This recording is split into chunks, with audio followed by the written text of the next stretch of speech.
because their personalities and their not mannerisms, but their way of life shows so opposite of what they're saying that they like. Because they don't know how to have conversations. They don't know how to keep eye contact. They don't know how to, like function as an adult. For the ones that are adults, uh, because Gen Z is so anxious and depressed and worried about a whole bunch of stuff and very, very sensitive. So I like it that the focus isn't on sex anymore. Tastemakers. Class. We do more than make a living, we make a life. When everything is dark, we are the light. We are the tastemakers. Aight. Let tomorrow tell the stories that we make tonight. We do more than make a living. Gen Z wants more platonic relationships instead of sexual ones on screen. I want to see this content, see where this is going on. We don't have a video, but we do have the article for this. All right. If you can make it big enough that I can read it, Let's or if see. you want to read it. I'll go ahead and read it. Okay. Apparently, if Gen Z has its wish, gone will be the days of gyrating teens on the screen seeking sex, drugs, and recklessness, a la Euphoria. The new UCLA Teens and Screen study, conducted by the Center for Scholars and Storytellers, found that across 1,500 members of Gen Z ages 10 to 24, young people wanted more relatable stories that emphasize platonic relationships instead of sexual content. To note, only respondents aged 13 to 24 were asked about intimate content.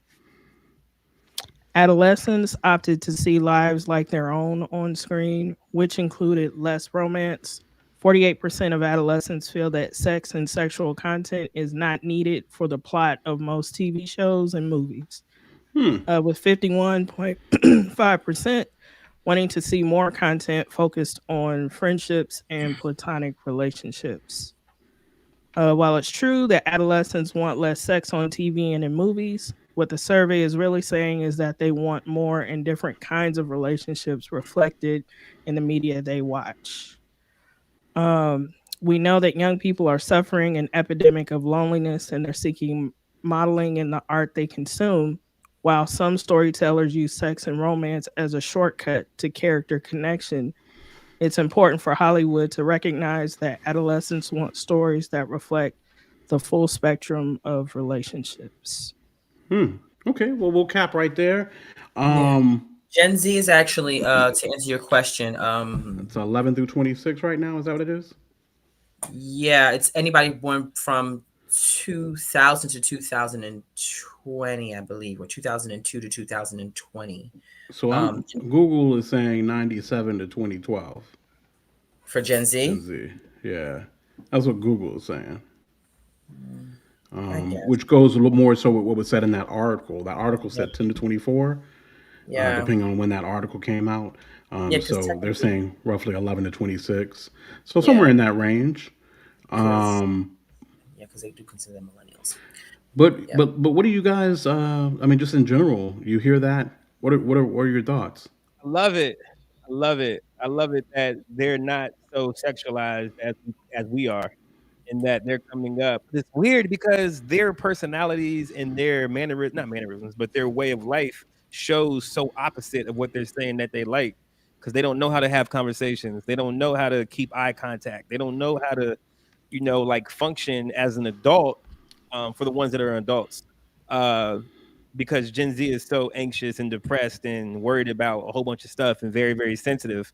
So I like it that the focus isn't on sex anymore. And I think we had this conversation before when I was telling y'all like Gen Z's not having sex. Like they don't want to have babies. They don't want to have kids and things like that. But I think it's a catch-22. It's because they feel the weight of the depression and of the anxiety that they don't want to bring other people in the world like that. So that's why they're not having that, right? They're not interested in having kids and sex and stuff like that.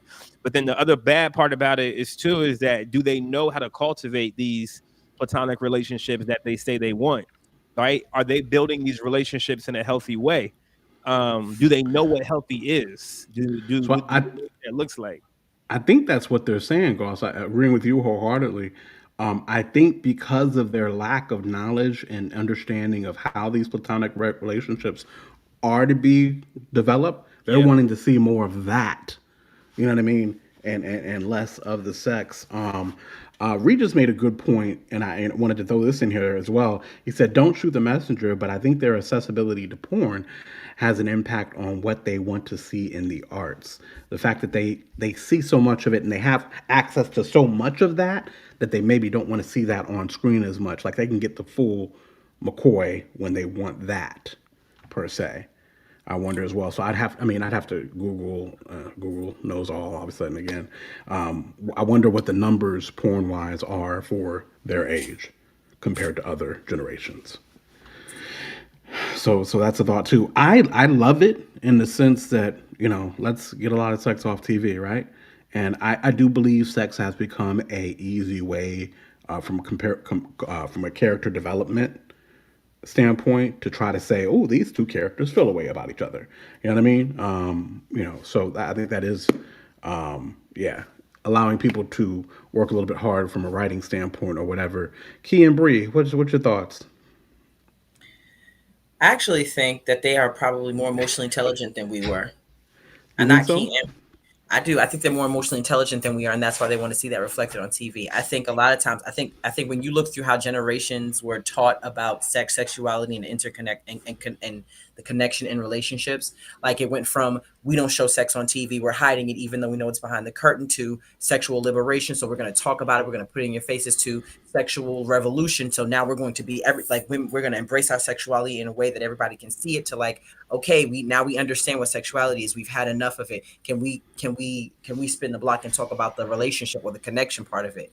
Because I feel like the lack of understand like every relationship we ever saw on television, it was like if a woman and a man are friends, then they must be sleeping together, and we've been conditioned that way even to this day. Like if you see a man and a woman to sitting talking together, we think they must be have something going on. They couldn't possibly be just friends, but we were conditioned that way because of what we saw, because the sexual movement and evolution and revolution that was happening in society was being mirrored in the media.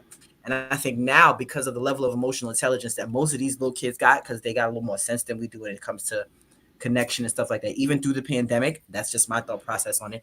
There's a level of Okay. emotional intelligence they have that we did not have when we were their age. And that's where they're like, yeah, this is cute, but we need to connect on more than just a physical level. Emotional intelligence or sensitivity? Sensitivity. I think intelligence. I'm not seeing the intelligence. Neither am I. I'm seeing the sensitivity, like Goss is saying. Well, I see both, honestly. I see Okay. intelligence and sensitivity in the way that they talk to one another. Now, we can't use pop culture icons like Ice Spice and Sexy Red because they are deeply damaged young ladies. And y'all can argue me to the ground on that one. Sexy Red is deeply damaged. Deeply, deeply damaged. Emotionally, she has been violated. When you see a woman who does that much, she was violated as a child repeatedly, and Mm, no one came to her defense. So now her sexuality is her superpower instead of something that's to be kept sacred, right? mm, That's what happens in those instances. okay. Um, my kids, well, I'm training my kids to be emotional. Like my son, who's technically not even a Gen Zer, they call them Gen. So Juice and Morgan would be Generation Alpha. So you know what, Key? I think, and Goss, listen to it this way. Key said emotional intelligent. I think when she said emotionally intelligent, me and you went to socially intelligent. Would that ring true for me? Does that ring true for you? Because they are not socially intelligent, but Because they they are are not socially emotionally intelligent. intelligent. I will But I agree think that they they're might not be. social. I think she's right. I think they are emotionally intelligent with themselves, Hmm. That's why they can but they're articulate their not feelings so well. socially intelligent. No, they don't know how to connect to others, which is why they And need to see examples of that on television. Okay. okay, Brina, what you got? Um, I mean, I think, just the era that, these kids are growing up in now versus when we grew up. Um, like it's a huge contrast. And then, even growing up Christian, there's a lot of times you watch movies and you see things and it's like, okay, this is completely unnecessary. It has nothing to do with the story. So it's good to see that this generation understands, like, hey, we really don't need all of that in order to watch a good movie or a TV show. Um, so I'm, excited to see that they are at least trying to think that way for whatever reason that's motivating them to do it. Yeah, like if you watch any show in the Powerverse, it just be unnecessary scenes. You'd be like, Yeah. Yeah. oh, we were we were from here to there. No, Okay. these kids are absolutely, Judon said these kids are not watching porn like that. Not only are they watching porn, but their parents who happen to be millennials and sometimes young Gen Xers are exposing them to things because of this whole sexual evolution thing. When Sydney, who's 16 now, was in the 5th grade, so she was 10. One day I was washing dishes. Sydney came home to me and she said, Ma, okay, sorry guys, it's about to go after dark. She said, Mom, what's a dildo? And I was like, wait, what? I was like, I stopped. I was like, a what? She's like, Mom, what's a dildo? I said, why do you know what that is? She says, oh, well, my friend in class says her mother has a drawer full of them. And she took pictures and she showed me all the colors. And I'm like, why does this child, one, have access to her mama's room? Why does she have access to her mama's drawer? Why does she know what she's talking about? Why in 5th grade? 5th grade is not the time for these kinds of things. And At so is 10. that Yeah, so my why is daughter mama not is keeping those in a a Gen more Zer. She was restricted 10. place? Yeah. So now I have to now explain something to my 10-year-old because of the overexposure of another 10-year-old because of the lack of protection of that 10-year-old's mother. I feel you on that. I feel you on that. And then even with just the over access of things on the internet, there is the need to explain things a little bit more at an earlier time to try to make sure you're the first one telling your kids what something is before they're exposed to it. So it's hard out here. I get it. They're like, can we see connections that are not sexual, please? I'm with it. I'm with it. Yeah, yeah, In yeah, the yeah. world of Mhm. Ice Spice and Sexy Red and Cardi B and Meg the Stallion, I get it. Hey, can we breathe off all of this booty and gyrate and can we see like people talking to each other? I get it. This is why I ain't having kids. You know what? I'm not even mad at you guys because it's not easy raising kids in this culture, in this age of information, and trying to put parameters on all the information they have access to. I'm not even mad at you for that because Yeah, an additional job it, for it really parents. is. It used to be you were just worried about your friend, your kids' friends and what they might expose them to. Now you got to worry about systems and school systems and the internet and TikTok and Instagram. You got to worry Twitter. about them getting exposed many, many different ways. So, Wait, a 5-year-old boy was teaching a class how to twerk. Lost and found said his 5-year-old classmate was teaching him how to twerk, and it was a boy. It was a little boy named. Yikes! wow. I couldn't be no teacher. I'd just be laughing all day. No, my friend is Mhm. a teacher, and she tells me a lot of the times like there are kids who have like legitimate, like manic, demonic, expressive episodes. Kids running around with no shoes on, hitting other kids, biting other kids, scratching other kids. Teaching is not easy, and these parents don't be telling you that their kids be throwed when they bring them to class. Ultimately, hopefully, Hollywood will listen and give these kids more platonic relationships as they wish. I think that would be dope. I'm very worried about these kids' ability to socially Yeah, connect with that's other the issue. kids. Even when we look at the fact uh, that teenage sex has gone down, I think that goes back to not all of a sudden that teenagers have some level of discipline that they didn't have before. I think the discipline is still as whack as it was many, many years ago. It's just they're not as around each other as much anymore. They're on their devices. They're not talking and communicating the way as well. And then they're talking and communicating. I mean, don't get me wrong, but it's just different. You feel what I'm saying? Yeah, Like our parents used to say, go outside and get lost, and you be gone for like 4 or 5 hours doing who knows what, who knows where. You know what I mean? And now Mhm. that's not how life is anymore. We don't do that. So, you know, you had time to experiment and deal with other folk and all kinds of stuff. Um, do, do, do, do, do, do, oh do. wow. What is ski? I don't even want to know what that is. Mm, yeah. Yeah, they are. So, anyway, so let's keep it moving. I didn't. I was gonna read J.R. Song's comic, but I didn't understand. You look like what? I didn't. Oh, like or sex. you, or you. Okay, I didn't understand that. But yeah, yeah, it's crazy. Yeah, Charles Brown said we rode on our bikes distances we had no business traveling. It's true. So true, so It's true. true. And somehow we got back home. Indeed. Somehow we did. But we could Indeed. be out doing anything, you know what I mean? Hmm. Really getting into stuff. Hmm. And anyway, that was that. Last topic of the night. Make sure to like and subscribe. Do all the many, many things. Of course, join the Patreon if you're feeling froggy and you want to jump. It is much appreciated. And of course, you get to be a chance to be in part of the group chat. Help us pick topics, help us decide what topics we go forward with, amongst many other perks and things of that nature. Run them likes up, guys. I think JR Song said earlier that we only had like 4 likes at a time.